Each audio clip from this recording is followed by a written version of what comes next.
சாப்பாடு வருது எங்கிருந்து வருது அவருக்கு? டிஆர் பாலு அவர்கள் மீது டிஃபமேஷன் கேஸ் போட்டிருக்கேன்.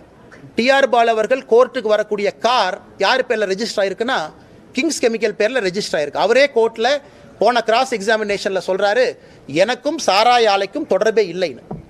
ஆனால் சைதாப்பேட்டையில் 2 முறை டிஆர் பாலு கோர்ட்டுக்கு வந்த அந்த கார் எந்த கம்பெனி பேரில் ரெஜிஸ்டர் ஆயிருக்குன்னா சாராய ஆலை பேரில் ரெஜிஸ்டர் ஆயிருக்கு.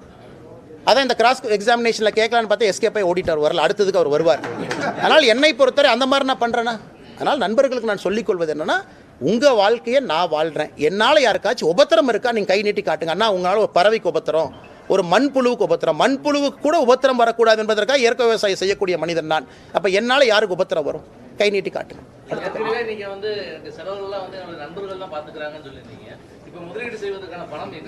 இல்லை, முதலீடு செய்வதற்கான பணம் அடிப்படை தேவையில்லைன்னா 5 லட்ச ரூபா முதலீடு பண்ணுறீங்க, அந்த பணம் உங்கள்கிட்ட இல்லையா? இந்த கம்பெனி என்ன 300 கோடி வச்சா முதலீடு பண்ணுறோம்?